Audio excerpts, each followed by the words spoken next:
And someone like Shane Newman, the member for Blair, based on Ipswich in Queensland, did a splendid job in responding to the mess that the previous government had made of Veterans Affairs and the problems faced by veterans.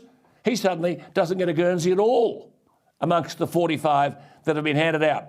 And on top of that, we have a special envoy for reconciliation and the implementation of the Uluru Statement from the Heart. Most sensible people would have thought that job should be done by the Minister for Indigenous Australians. Then the unheard of Nita Green. Hands up, have you heard of? Come on. She's been a senator for Queensland for 3 years. As best as I can understand it, she's worked in the field of law prior to entering the Senate. She calls herself a trade unionist, but she's the special envoy for the Great Barrier Reef. What the hell would her job specification say? Or is it just another sinecure and a title?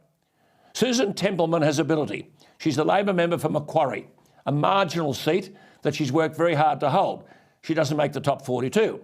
There are plenty there whom I would rank in ability below Susan Templeman. That being said, she's the special envoy for the arts. Well, Tony Burke, one of the able members of the ministry and very good on detail, is the Minister for Employment and Workplace Relations, but then's got tacked onto that Minister for the Arts. I would regard such a ministry as critical in the current environment.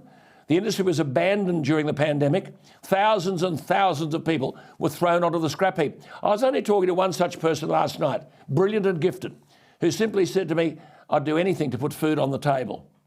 If Susan Templeman is the special envoy for the arts, I know she'll be making contact with every element of the industry.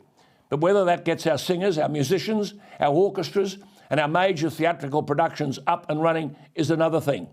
All that said, Labor would appear safe while the coalition foolishly appoints to its leadership 2 people from Queensland and 2 women from the same electorate in New South Wales.